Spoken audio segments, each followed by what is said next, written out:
Hello everyone, welcome back. Today we're going to talk about the unqualified command of the Second Amendment, okay? And of course I'm talking about the NYSERPA versus Bruin Supreme Court decision on gun rights. And when I heard Justice Thomas phrase it that way, it blew my mind. Now, most people, have never heard the term unqualified in this context, okay? And there's no reason why they would. I mean, it's just not the way we normally talk, okay? Because I have an accounting background, and I have, basically I'm a trained auditor, okay? So I went to school, I got an accounting degree. One of the things I studied was auditing. When I got out of college, for a couple of years, I was involved in some audits, and one of the things that that as auditors we'll do is we'll audit the financial statements of companies. An audit is basically just a check. You're checking the financial statements of companies, and it could also be a personal financial statement as well. And what you do is you issue either an unqualified opinion or a qualified opinion, okay?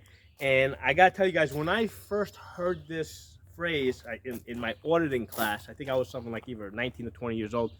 I didn't understand it, had never heard it put in that context. I understand what the word qualify meant. Qualify in terms of, if you qualify for something as if you meet the requirements. But in this context, it has a completely different meaning, okay? When we in auditing, when we say we're giving an unqualified opinion, it means that we're giving an opinion that these financial statements are, in accordance with GAAP, generally accepted accounting principles, without exception. Okay, so that's what unqualified means. It means without exception.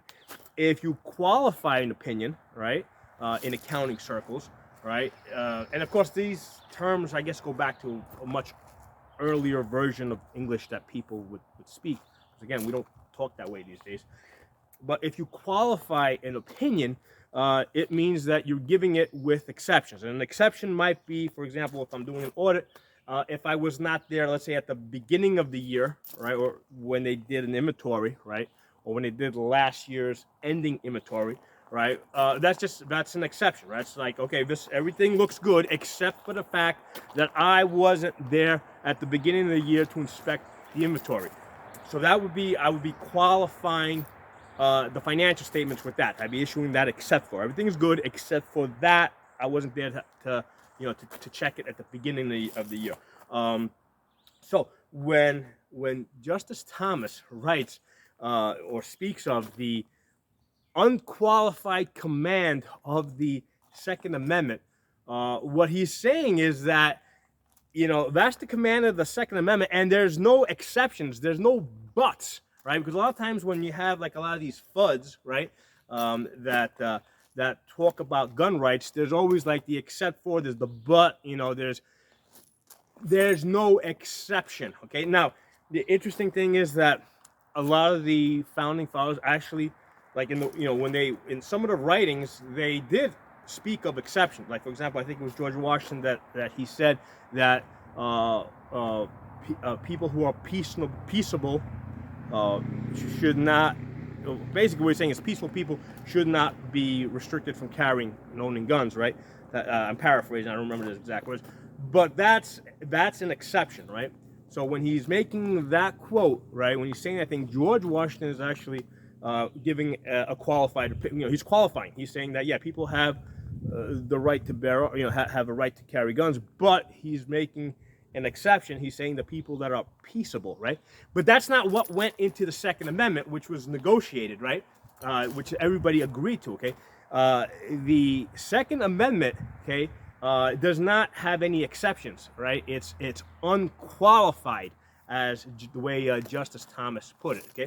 There's no exceptions. What that means is, I don't care how many felonies you have, I don't care how many people you might have murdered, okay? If you're out on the street, okay, you have a right to a gun. Now, how do we deal with that as a society? Well, obviously, the obvious answer here is if somebody is so dangerous that they shouldn't have a gun, they don't belong out in society. They need to either be locked up in jail or institutionalized if they're crazy.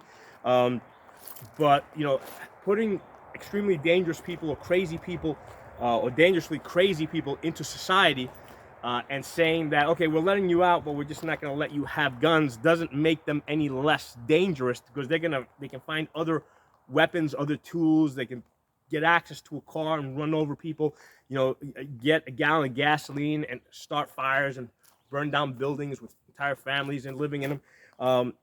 So the point here is that if somebody's that dangerous that they don't deserve guns, they don't deserve to be, they should not be out in society. They might need treatment, they might need hospitalization, they might need medication, whatever.